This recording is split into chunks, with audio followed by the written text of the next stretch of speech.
here at Night Photo Summit. So if you're in the chat and YouTube as well as here, drop in, tell us where in the world you are zooming in or streaming in from. For those of you watching on YouTube, please note that you are seeing this at about a 30-second delay. But please post your questions on the YouTube chat, and we've got people that will relay them over to us here. All right, so what do we got here? Oh, the room is filling up. Over 100 people so far, all over. Well, we got Australia in the house. Oh my goodness. And we are, Jeff, all Earthlings here. Yes, exactly. So, oh, what a great turnout, folks. We're so excited. And again, for those of you who are not at the summit, if you like what you see, there are still 2 more days of inspirational and educational classes and enough replays to keep you busy dreaming about night photography for a year. Remember that anyone who registers this weekend still gets a free night photo t-shirt shipped to their home. All right, now buckle up, folks, because we are in for a truly out of this world experience. We are so, so excited. For the first time ever at Night Photo Summit, we have an astronaut here to really tell us what it's like out there. Perhaps you've seen astronaut Don Pettit juggle Nikon cameras, become an expert yo-yoer, or walk in zero gravity on his Instagram page at astro_pettit. But let's get ready to blast off, because astronaut Don Pettit is a veteran of 4 space flights and has served as NASA science officer for Expedition 6 in 2003 and as mission specialist and operator of the robotic arm for STS-126 in 2008, and has twice lived on the International Space Station in 2012 and 2024. He has spent a total of 590 days in space and has 13 spacewalk hours. Don has creatively used this time aboard the station to captivate the public with his photography. He's been an avid photographer since childhood, when he started with a Brownie camera. He has now crafted new techniques to enable photographing the Earth and stars from 250 miles high, from perfecting intentional blur while traveling at 5 miles per second, to freezing motion blur with his homemade orbital side reel tracker, to crafting a zero-gravity turtleneck shade to block reflections while shooting out the windows of the ISS cupola. He has photographed auroras from above, the Milky Way rising over the world, the moon and comets rising over the atmosphere, lightning over the Amazon rainforest, star trails merging with streaks of city lights, and more. And I must say, as night photographers here who have constantly pointed our cameras to the sky, Don, we probably have more pictures of you, but they're like this big. And we are absolutely over the moon to have you share your visions from space. So folks, let's drop the hearts, let's drop all the likes in there, and give a warm welcome to Don and his presentation, a camera at 250 miles high, photographing Earth from orbit. Gabe, thanks for that introduction. I've back to Earth for only 9 months since my last mission, which was 7 months long. And I'm still in the process of trying to turn back into an Earthling. So it's neat to see all of you Earthlings here, because that's what I'm trying to turn back into. Let me start off by sharing my screen, and let's see if we can go ahead and do that. And you, Gabe, you let me know if you are seeing my screen. I am. Okay, and I'm going to go into presentation mode. Wow. So are you seeing this nice picture of the space I'm station? seeing, yeah, that looks beautiful. Okay, and are you guys still seeing me, or am I like off the screen because you're just seeing this? We see you. You're very small. You're a little box right above, Okay, right above Earth.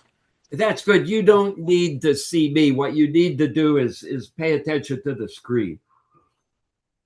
Okay, and the audio level is okay with you folks? Everything sounds good. Looks good. Okay, great. Well, let me start off by saying this is my home away from home, and there, exploration. It's space is my frontier. There could be frontiers all around, and people can be exploring through the eyepiece of a telescope or eyepiece of a microscope, or in the bottom of the ocean, stratosphere, up on top of mountains, wherever. My frontier is space, and I've figured out there's this thing that I call the explorer's paradox.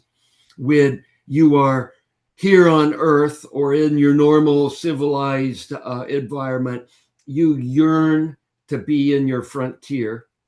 And then when you are in your frontier, after about a week or so, it's like, gosh, I wonder what's happening back home. What are my family doing?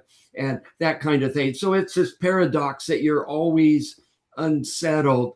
And maybe that's what makes a good explorer, is that wherever you are, there you're always wanting to be somewhere else. Now, this is a set of windows on the station. It's called the cupola. There are 7 windows that are arranged into a hemisphere, approximates a hemisphere. And this is a selfie of me looking out the cupola at the surrounding stars and at Earth. And this is our window on Mother Earth. And this is a place where, if you want to do daytime photography or nighttime photography or anything in between, this is where you want to be. And let me see if this short video will play. So I'm opening one of the shutters.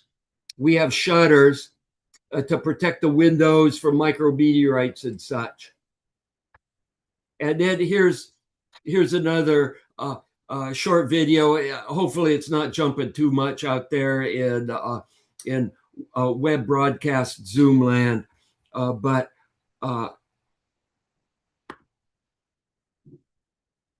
that's kind of a view of what the world looks like.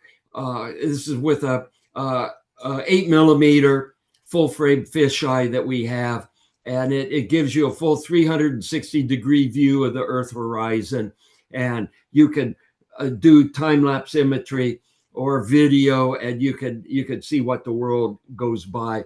It's an f2.8 lens, a little bit on the slowish side for nighttime, but I have been able to use this to get some fisheye views of the world like this at night. Now here's a view inside the cupola, and you can see we've got a few cameras staged there. And this was a picture I took in 2012 when we had all the D Nikon cameras, and now all of these cameras have been replaced with the Z9 mirrorless cameras. But you need a bunch of cameras, each set up a little differently, because the world goes by so fast that if you have to stop and change a lens on a camera, chances are you will miss the subject that you want. It's surprising how fast things go by. And what you do is you've got a bunch of cameras, as many as you could spare, and you pre-stage them with lenses and settings so that you just grab a camera and start shooting. And here's a video. Let me know, Gabe, if you can hear the sound. I'm Don Pettit. We're on the International Space Station in the Cupola module. It's our window to planet Earth. Can you guys hear the sound? Oh yeah, we got it. That was great. Okay. I'll just be 7 quiet. windows and 8 cameras. It doesn't get any better than this. You don't mess around. You think no, and I'm mapping. And I've shot faster than my card can take. So I switched to another camera. Want the card with other D3 here? Yeah, go ahead. Oh, there's Great Salt Lake. Look at that. It is salty. Oh, look at the fire. Look at that, man. The place is burning up. Yeah. That storm is awesome. Look at this, man. Oh, that's Yeah, is that with the fisheye? That's the fisheye. That's a fisheye. See, I am just a wide angle person, man. Yeah, I'm with you. You know. You're that far away. You don't get the windows in there, are you? Oh, I am getting Okay. the window. See, because that's half the effect with the fisheye is you get the windows. See, look at that. Oh yeah. See, look at that picture. See, so you get the whole Mother Earth effect. Dude, I'm gonna be all about the fisheye. Oh man, that is so Oh yeah, good. that's money right there. Yeah, that is funny. This is gonna be a cover of National Geographic. You know, that'd mean more to me than getting Astronaut Hall of Fame. You know, who cares about that astronaut stuff? Okay, that was a short video. I call that video Photo Frenzy because that's what it's like when you have a specific event you want to photograph, like in this case, going over Salt Lake City and photographing the forest fires there. And you pack as many people as you can into the cupola and you get as many cameras going as you can. And you'll take several thousand pictures in a relatively short period of time to photo document extraordinary events that are happening on Earth. Now, let's get into nighttime photography. And I hope there's some folks out there that are interested in nighttime photography, a few of you. When the disk of the sun slips below the horizon, because of your orbital velocity, it takes 7.5 seconds. And during that time, your lighting goes from full bright a daytime lighting to dark nighttime lighting in just a handful of seconds. And you're outside of the atmosphere. There's no twilight, there's no dawn, there's no dusk, there's just full bright lighting or not full bright lighting. And that can surprise you a little bit in terms of how quickly it can get light or how quickly it can get dark, particularly if you're time lapsing across a day-night cycle. You can't change the settings on your camera fast enough in order to accommodate that. If you want to take pictures of the night sky that actually show a lot of detail, like the Milky Way, you want to see stars as points, about a quarter to a half a second is the longest exposure that you could make and still have everything looking good. And if you take exposures longer than that, and this exposure is probably 5 seconds, then everything starts to get streaky. And you can do star trail pictures, which I'll talk about later on, where you intentionally get stars as trails, which is fascinating from orbit, just like it is from Earth. But if you want stars as pinpoints, you really can't do it and get the exposure that you want in order to show some of the stellar things that you can see from orbit. And I was disappointed with this. I had always tried to figure out how can I get a good picture of the Milky Way. And I haven't ever been able to do it until this last mission. And what I did was I got some colleagues of mine from Rochester Institute of Technology, and they made what I call an orbital sidereal tracker. And that's that silver looking thing in this picture. and it's set up with some bogan arms and a camera. And here's a close-up of the orbital sidereal tracker. And it's basically a clock, in this case, a mechanical clock, so it would meet NASA safety standards. So you don't have to go through avionics. If it's electronically controlled, there's avionics certification and all kinds of hoops to jump through. But a wind-up mechanism like this, no problem. And the shaft on this rotates once every 90 minutes. And that is equivalent to your orbital sidereal rate. It's your orbital period. And you can speed up and slow this down by about 10%. And on Earth, a sidereal tracker would rotate approximately once every 24 hours to counteract Earth's rotation so that time exposures of star fields can remain as pinpoints. And you just couldn't do that from orbit.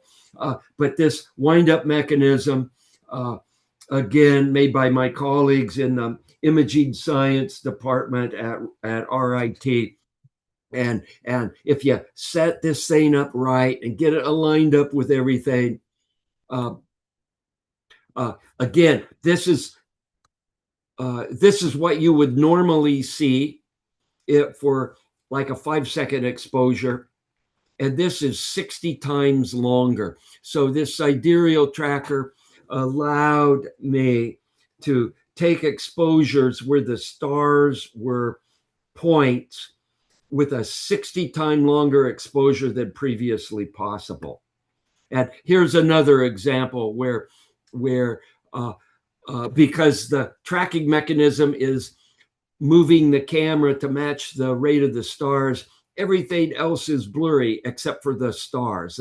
Station structure is blurry, the Earth is blurry, but the stars are sharp. And it allows you to see detail, like in this case, the F region in the atmosphere. Here's one of my favorite Milky Way shots. And a shot like this is impossible to make without having this sidereal tracker. And in this shot, you can see the atmosphere on edge, kind of the yellowish thing. The scale height on that's about 120 kilometers. And then above that is the F region of the atmosphere, which is maybe 300 to 600 kilometers. Our orbital altitude is 400. So we're moving through the middle of the red. And then you can see the soon to rise sun and then the Milky Way.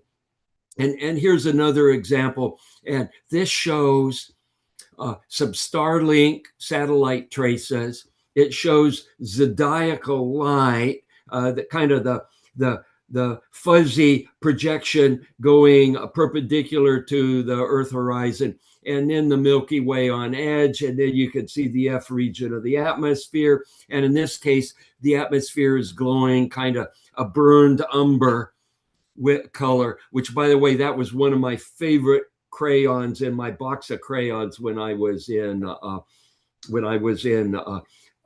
grade school. So burned umber, that's from a combination of OH radical air glow coupled with a 630 nanometer glow from atomic oxygen, gives the atmosphere that burned umber color.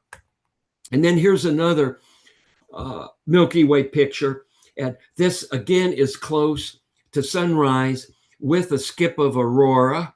And there's a fairly rare blue aurora at the same time. And the blue aurora is actually the blueness is a separate phenomenon from most aurora. It's typically from resonant scattering at around 390 nanometers of nitrogen atoms in the atmosphere. And you only see that during periods close to sunrise or sunset.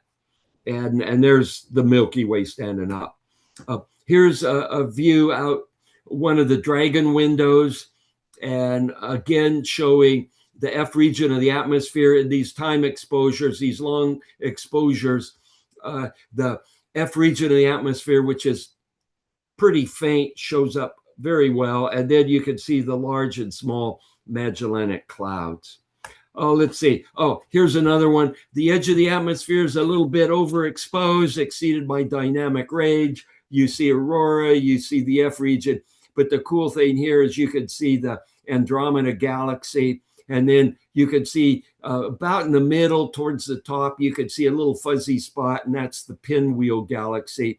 If you zoom in on these, you can actually see some of the structure. So again, this sidereal tracker, this wind-up mechanism has allowed this kind of imagery never before possible on station.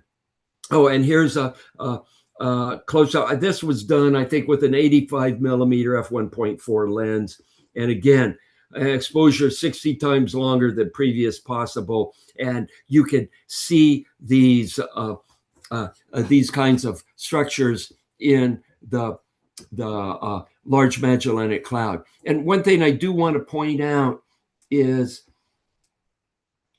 amateur astronomers on the ground can take better pictures like this from Earth. But what I'm going after, and I'll kind of go back here, it's the composition. You can't get a composition of the Milky Way like this from Earth. And that's what I tried to focus on, is not to see if I could get a better picture than amateur astronomers on the ground, but to get imagery with a composition that is different than what you could do on the ground. And that's what I really focused on. And most of the images that I did were not with the 85 millimeter lens, but with a 14 millimeter and 15 millimeter wide angle fast lenses. This is an image of the zodiacal light. And I like to describe it as light scattering from construction debris left over from when our solar system was built. And astronomers might describe it differently, but that's how I describe it. And it's a very faint light scattering phenomenon. You see it at dusk and at dawn, orbital dusk and dawn. Same thing on Earth, but because of the twilight period, which is only when you can see this, there's a lot of other light scattering going around. And when you're exoatmospheric, you can see this kind of phenomenon in a higher contrast than from Earth. And I was looking for the Guggen shine, but I was never able to get a good image of Guggen shine, which is an opposite light scattering phenomenon from the zodiacal light. Oh, I took this when we were training in the San Francisco volcanic field, not in San Francisco, but outside of Flagstaff, Arizona. And we are now going to these places where the Apollo astronauts went to do lunar surface training. And my astronaut colleagues and I, we're going to Iceland, we're going to Meteor Crater, we're going to the San Francisco volcanic field. And we go there not just to goof around, we go there to work. We have our trainers and they harp at us and they make us run around with scoops and shovels and pretend that we're geologists on the moon. And it's really good training. You can get a lot of lunar-like terrain. This is called SP cone. And I decided to stay up one night and do this star trail picture. And we've all seen these kind of pictures, and we know that the little star in the center of the rotation axis, that's Polaris, and that's because Earth is rotating and all of that. And it rotates around the projection of the North Pole into space. I do the same thing on space station. I take these star field, these star streak pictures. And here's an example of one. And this is looking port side on station. And there's all kinds of cool stuff in this picture, natural phenomenology. I could talk about that on one picture for about a half hour and maybe in another session, but not now. But some interesting points. All the stars going in circles, that's not the North Pole. That's not the polar axis projection of Earth. This is our pitch axis of station projected out into space. And the orbit of station, we keep, I call it, we fly in airplane mode. Some of my colleagues say it's like having your belly button pointing towards Earth at all times. But if you orbit Earth and you keep one side always facing towards Earth, for every orbit around Earth, space station makes one 360-degree rotation about its center of gravity. And this keeps the same side of station, the cupola, pointed towards Earth as you rotate around station. And from a station point of view, you're always pitching, doing a negative pitch. You're always pitching down so that the same side of station continues to point towards Earth. And it's this pitch rate that makes the star trails go in circles, and they circle around the pitch axis of station, which is pretty much aligned with the truss structure that holds the solar panels. And of course, the reason it pitches like this, or one of the reasons, is so that you can continue to do Earth type observations. So that's why the stars are going in circles like that. You can see a faint F region of the atmosphere. You can see, in this case, with atmospheric air glow, the atmosphere is glowing green. I liken it to the kind of green I see when I have a slice of key lime pie. And the height of the atmosphere, the scale height again, is about 120 kilometers. If you follow a star trail through the atmosphere at an angle, you could see as it gets lower and lower, its trajectory gets bent. And that's due to the refractive index change with density in our atmosphere. You could see cities are streaking by, and you could see those flashes. That's a single lightning storm as a function of time, where it'll go flash, and then there's orbital motion, and then it goes flash again, and then there's orbital motion, and then it flashes again. So that's a time history of a single lightning storm. So there's a lot of really neat natural phenomenology in an image like this. Again, I could talk about these kinds of things for a half hour with each image. Here's an example where these time exposures, you can make them into movies, and you could see how the lightning storms make little polka dots. And let me see if I can play it again. There we go. We're playing the same thing again. Cities are streaking by, stars are making trails. And also notice that if you're going into your velocity vector, the stars define straight lines, and it's only to your port and starboard side that star trails go in circles. Now, this is a star trail exposure over Southeast Asia. This was done in 2012 on Expedition 31. Notice all the pastel colors. This is the effect of LED lighting, particularly prominent in Asia, where the sodium vapor and the mercury vapor lighting is being replaced with really bright LED lighting on Earth. And here's another example. This is off the coast of Thailand. All those green streaks are fishing boats that are using really bright green LED lighting to lure their catch in. And I'm not sure what they are actually trying to catch, whether it's squid or shrimp or what kind of creature gets lured in with green light. But anyway, you are seeing the character of lighting on Earth change as cities go from mercury vapor and sodium vapor to LED. And they're really turning into white cities, really bright white cities from the LED lighting or these pastel colors. Here's a a nighttime image with cities streaking by, F region of the atmosphere. You can see my Soyuz spacecraft and all this neat stuff with the atmosphere on edge. But wow, what's going on at the right-hand side there? Almost looks like meteor streaks. What is going on there? And here's another example. What you're seeing there are Starlink satellites. And I'm sure if you've taken any kind of pictures at night, everybody's seen Starlinks. But from orbit, they are really, really bright. They can be as bright as Jupiter, and they will flash anywhere from 1 second to sometimes 8 seconds, and depending on how far away and their angle and that kind of thing.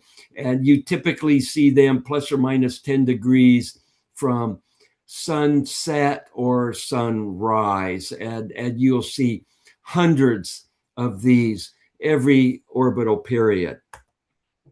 And here's a real-time video showing what they look like. They flash, and I like to refer to these guys as cosmic fireflies.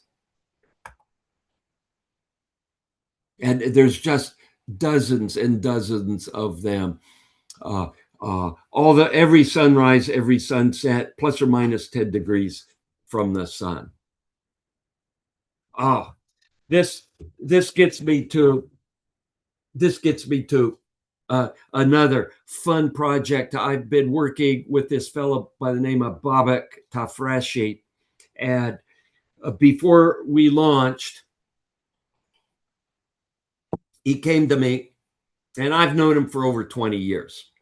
He came to me and said, let's try to do synchronized imagery from space. And so we came up with this whole program. At first, we call it above and under, but we've changed the name. We call it from above and below. And I should update these slides. But we would pick a subject, coordinate our activity through a WhatsApp. We've got WhatsApp on station, and we can text each other. And we would be at the same place as close as we could synchronize. And we'd take a picture of the same phenomenon with my orbital perspective, which is of the order of a half a continent, and then a Babak's perspective with a wide angle lens on the ground. And this is an example with our synchronized Milky Way photography.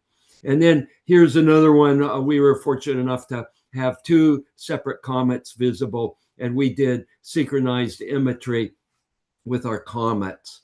And then thunderstorms, lots of different thunderstorms, and we would do synchronized imagery from above and below, where from above you can look at a thunderstorm with a nadir view, and on Earth you could see it from a horizontal view, and these 2 views complement each other, and it's really difficult to get a nadir view without being in space. These thunderstorms can go upwards of 50,000 feet, and they're not a fun thing to be in an airplane over the top of a thunderstorm. And then to be able to get imagery looking nadir, it's just really difficult to do. From orbit, it's easy.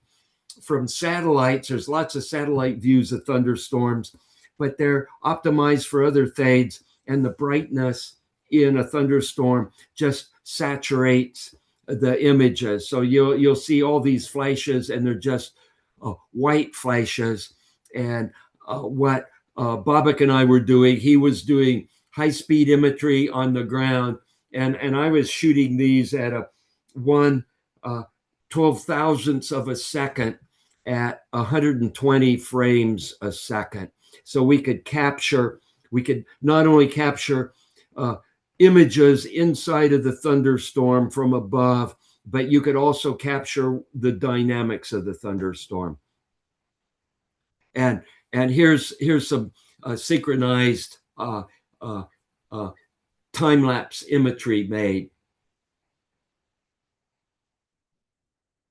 and what becomes apparent is that you can see structure. And here's another a video that is played where you can see blue jets, you can see sprites, and you can see where in the location around the thunderhead that the sprites and the blue jets originate from. And they tend to originate around the edge of the thunderstorm. That's what my data, but that's what my imagery has shown. And they will happen multiple times from the same location. So you'll see a blue jet happen in one place, and then maybe a few moments later, another blue jet will emanate from the same place. So this is really exciting for me to collect this kind of imagery. And I probably shot 50 or 60,000 images of various thunderstorms. And I taught Nicole Ayers, who was a follow-on. We overlapped for about 5 weeks. I got her interested in this kind of imagery, and she happened to take this picture. This is, she was shooting a time lapse over thunderstorm and just happened to catch, they call it a gigantic jet. And it starts off blue, and then at the upper part of the atmosphere looks like it turns into a sprite. And it's just an amazing phenomenon to capture one of these. And on edge like this, from a space vantage point, you could see it going from its meteorologic altitude of maybe 30 to 40,000 feet, going upwards to 60, sometimes 70 kilometers. Oh, Aurora. Aurora is just an amazing phenomenon to see, particularly on the length scale of half a continent. And these kinds of images complement images taken from the ground and images taken from airplanes. Each vantage point gives you a different view of the same phenomenon, and you can see different structure depending on the length scale of your vantage point. And here's a short time lapse of an extraordinary red event. The red aurora is typically 3 f-stops weaker than the green aurora. And if you want to get the red aurora to show up in your picture, the green is just totally saturated. If you expose for the green, then the red is very faint. But every once in a while, you could get an auroral activity where you have these really intense reds. And the neat thing is the reds are 300 to maybe 500 kilometers in altitude. So you're flying through the middle of the red. But the greens are typically around 120 kilometers. So you're flying over the greens at and your orbital altitude's 400 kilometers. So if you look out port or starboard windows, you'll see red. If you look out a nadir window, you'll see green. It's like you've been shrunk to some miniature dimension and put inside of a neon sign. And the next clip is looking straight nadir at the green aurora. And these are like rivers of green, and they're actually rivers of green plasma that move around in turbulent manner, and they pulse due to the dynamics in our atmosphere. Let's look at that again. I just never get tired of looking at this particular series, and I see it's jumping a little bit. It doesn't really do that when I'm not webcasting here. Oh, and this is another time-lapse sequence taken where we were changing attitude. We were doing 180-degree attitude change, and it happened during the orbital night, so it allowed me to do nighttime. There's a bit of a moon reflection off the ocean, and then we just happened to fly over more aurora.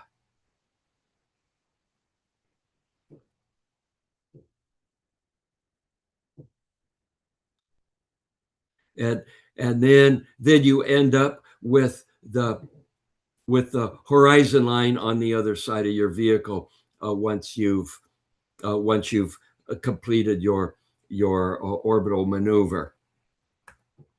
Oh, this happens to be Comet Lovejoy in 2011, December of 2011, and Dan Burbank, one of my crewmates, and I took hundreds of pictures of Comet Lovejoy. Very bright comet, and the two that were visible over the last year were not quite as bright as Comet Lovejoy, but still fun topics to try to get a picture of.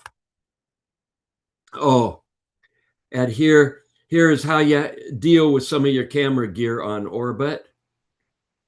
And that's one of my favorite lenses. That's a 200 millimeter f2 lens, great for nighttime imagery. And that's the lens that I did all the nadir views of lightning with. And you deal with your gear a little differently on orbit than you would down here. And if you got photographers out there tuning into this, let me caution you, don't try this at home. And let's see, I've been blabbing for a little over 30 minutes now, maybe 40 minutes. And I want to leave time for questions. This is a good moment to stop here, contemplate a little bit about being able to see Earth at the length scale of half a continent. It's a frontier environment. There's all kinds of things that you can see here, which you don't necessarily see with your feet on the ground or when you're on an airplane, and all kinds of neat things to think about imaging from an orbital environment. And the only limitation is your imagination and maybe what kind of camera equipment you happen to have. Let me actually end the screen sharing with a short video clip, and I started to film this. I do a number of movie clips that I call orbital trompe-l'oeil, which is French for fool the eye.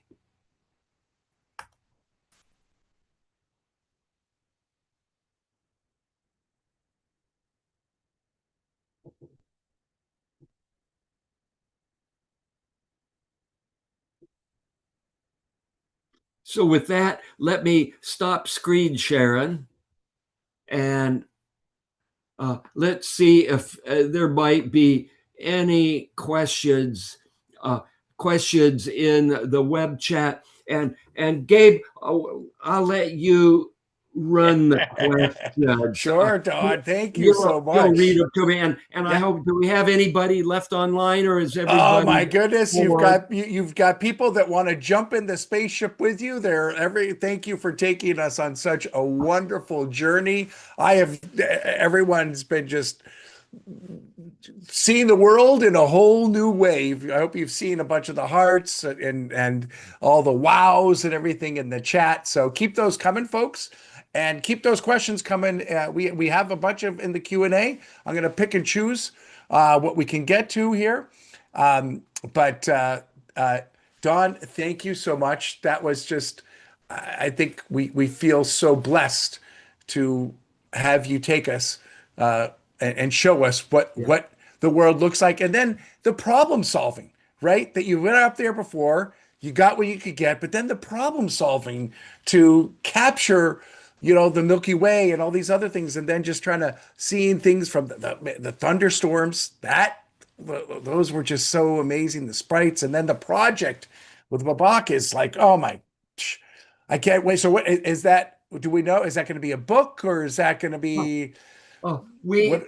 If you can find the October issue of National Geographic, Yep. we have like a 20-page spread in Okay. that issue on from above and below.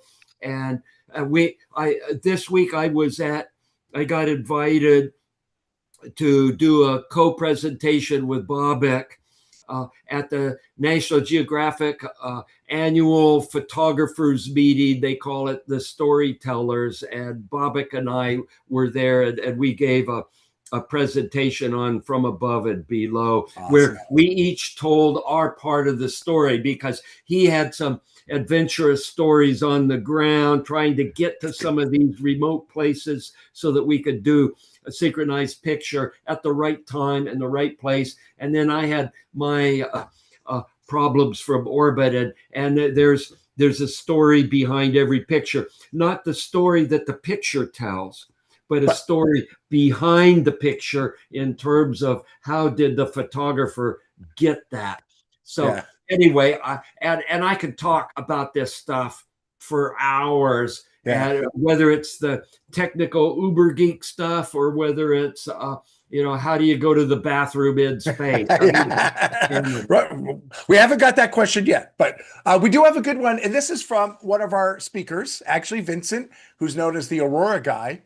Obviously, very fascinated with those pictures you were taking, and his question.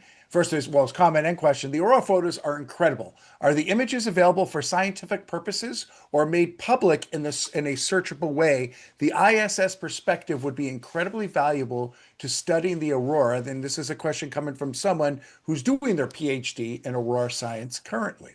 Yeah, I am happy to say that all of NASA's imagery is public domain.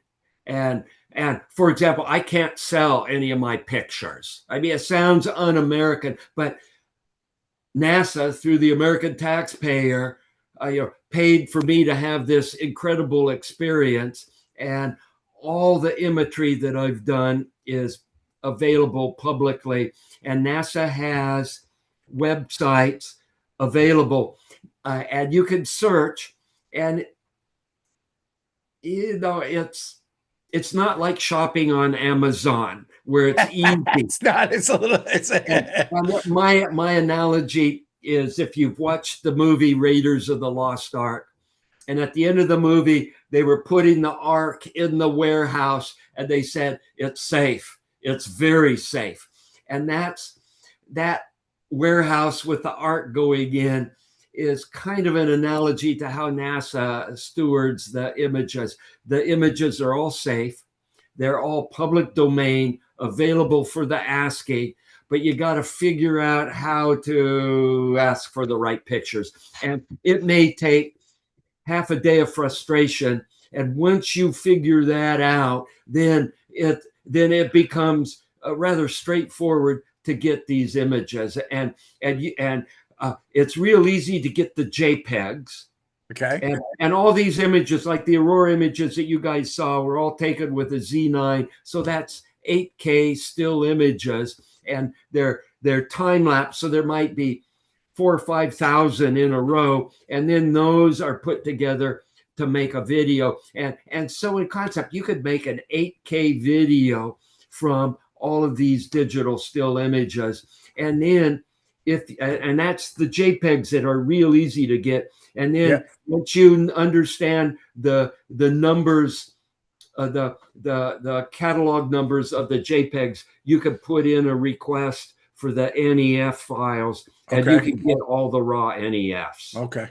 Excellent. Thank you. And Chris dropped a link to kind of the beginning guide to the nasa.gov images in the chat, folks. Jürgen is asking, I believe the ISS goes right over the pole from time to time.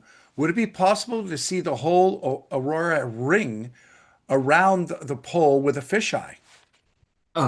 Short answer to that question, no, because the orbital inclination is 51.6 degrees. That is the angle. If this is the equator, station crosses the equator at 51.6 degrees. And because of that geometry, it's northernmost latitude and southernmost latitude is equal to the orbital inclination. So we can go up to 51.6 north latitude, 51.6 south latitude, that your horizon view is about the whole diameter is 4,000 kilometers. So you can see 2,000 kilometers away from your viewpoint, and that's not enough to see the poles. You can see, and it would be a slant view. So seeing the aurora oval is not possible from our inclination and our altitude,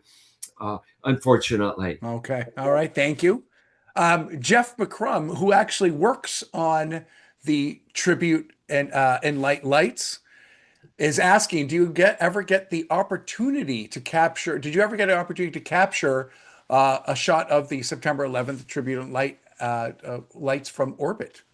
Now, these are lights where they light up artistic things on the ground. It's the ones that represent the twin towers that from September they go You shoot the know, two blue beams that go right up. But you'd have to be in space in September, the first week of September, this past September. No, I was not in space this past September. If those lights would have been within our orbital path, I would have taken pictures of them.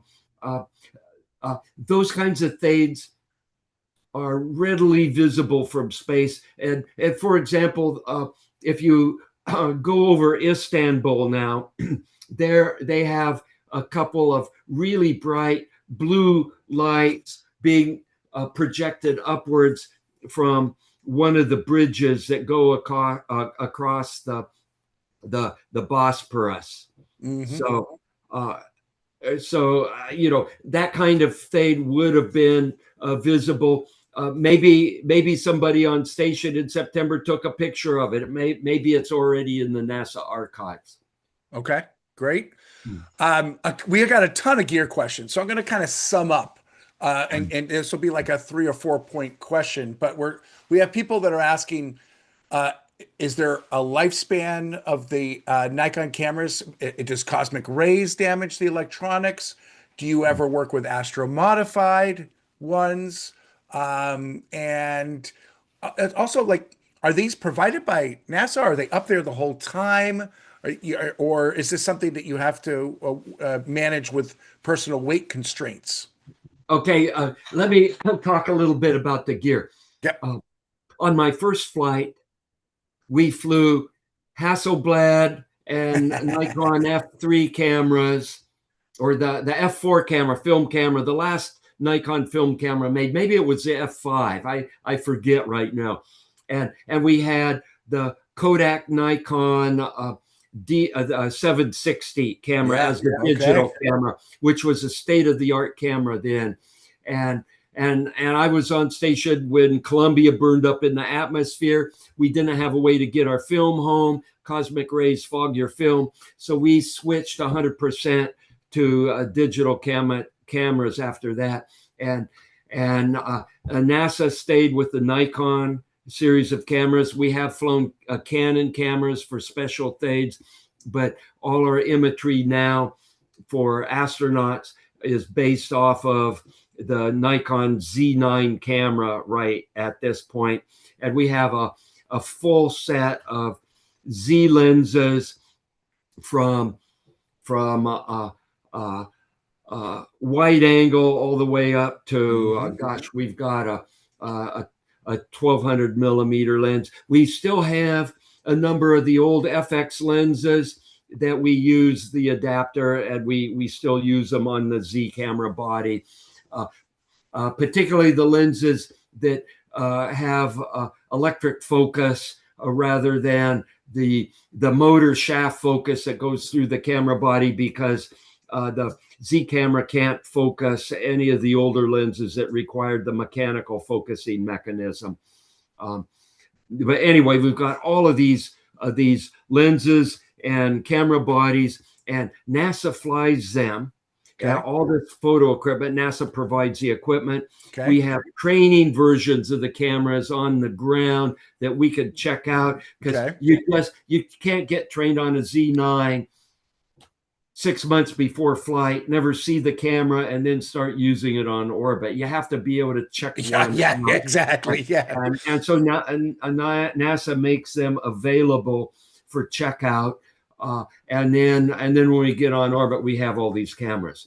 Now, they start to degrade after about 6 months.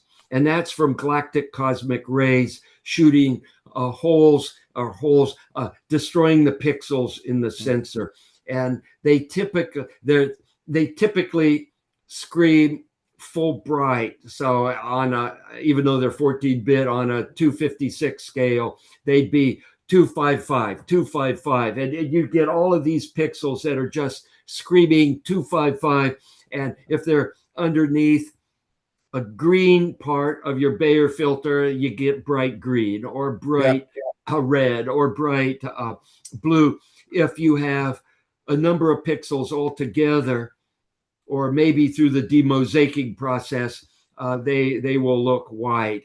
And it just permeates your imagery after about 6 months. Oof. And NASA typically replaces these cameras about on a 1-year scale. And about the time we salvage these cameras, each camera will have around 400,000 to 500,000 cycles on the shutter. And the amazing thing, the D cameras with the mechanical shutter, they'd have 400,000 pictures. And we brought one of these back and sent it to Nikon and had them do a post-mortem on it. And they took the shutter apart and they could not see any wear. They measured it. Everything was up to original factory specs. So if you see a used camera and maybe it's got a 75 to 100,000 cycles on the shutter, it's like there's plenty of life left on that camera. Don't pass up a good camera, even if it has a lot of cycles on the shutter, because you under normal Earth conditions will not get anywhere near the real life of the shutters. The mirrorless cameras, they don't have a shutter, so you don't need to worry about that. Yep. Nice. But watch out for the ones that are glowing a little green. Yeah. All right. We've got, I think this could be a good 2-part question. We have Mike asking, how long does night last on the space station? And Alan is asking, how often does the ISS change its axis of rotation to a new pole? Okay. Good questions. You saw that one video where station was basically doing a pirouette on orbit, and we do that for visiting vehicles because you'll have a docking port on the front of station, and it might be better to have it on going into the negative velocity vector, or you have somebody coming up from below a radial trajectory, and you might want to pitch down and have them come on into the docking station. So typically orbital attitude is changed dealing with the flow of visiting vehicles, whether they're cargo vehicles or whether they're crewed vehicles. And that's why we'll do these big pitch changes or yaw changes. The orbital period is essentially 90 minutes. If we're a little bit high, it might be 92 minutes. If we're a little bit low, maybe 88 minutes, but it centers around 90 minutes. And if you think of a sphere with sunlight on it, the shadow cast behind the sphere is smaller than the illuminated area in front of the sphere from an orbital perspective. So out of the 90 minutes, you'll have maybe 50 minutes of daylight and 40 minutes of nighttime. Crazy.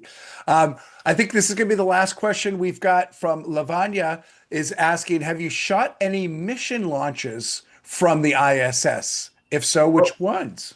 Okay. Yes. If you happen to be over within your sphere of visibility over a rocket launch. These are favorite subjects to shoot, and I've got quite a few rocket launches. I've captured Starship rocket launches. Just saw.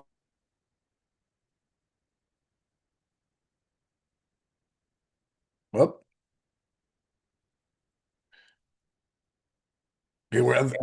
And I blew up and made this huge cloud in low Earth orbit. And I got some neat pictures of the cloud that was generated when one of the starships blew up. You know, Don, we missed, like, I think there was a glitch, and so we missed that answer. Could you repeat that, please? Oh, yeah.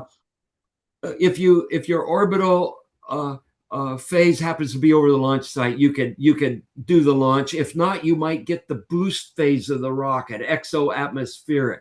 Mm-hmm. And I've captured Starship launches. Just happened to be over the launch pad. Got it shortly after liftoff, and then I happened to miss the Starship launch, but was able to see its trajectory as it moved out of the atmosphere, and then it blew up. So I got a picture of this huge cloud from a Starship blowing up, and then I got the New Glenn launch.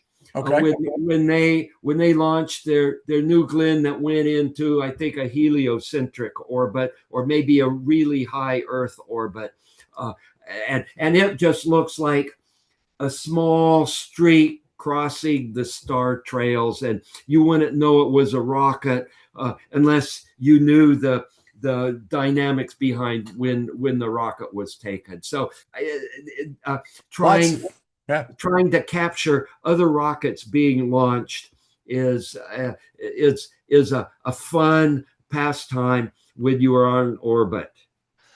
Oh, that's amazing. Well, thank you for taking us all on orbit there today, Don. I really, really appreciate it. I've never seen so much chatter and love about each and every image.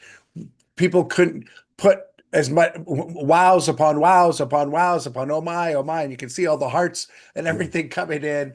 Really appreciate what you're doing and bringing it back and sharing it with us as well. Well, let me end, if you don't mind, another minute or two.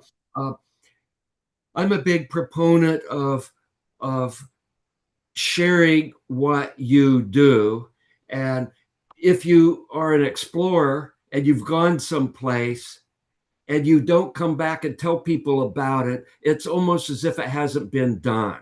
Mm-hmm. And I like to describe myself. I'm an engineer by schooling, a scientist by profession, and an explorer by heart. Mm-hmm. And I like to share what I've done in my exploration, primarily through imagery. And when I get a chance to have a wee chat like we've had this evening, I could share some of the experiences. I also share this through my Instagram and X account. And I a lot of the images I've talked about, all the Starlink images, the Starship launches, the Starship blow up, the New Glenn launch. I've posted those on my Instagram accounts. Yep, that's and yeah, folks, if you're not following at Astro_Pettit, do so. It's a wonderful journey. It's a wonderful journey, and will take you to places you never thought of before, and really goes into the science of everything kind of behind the scenes. So thank you again, Don. Thank you all here from attending, for the YouTubers as well as the attendees. Really, really, this is such a special thing. So happy personally to be here with all of you.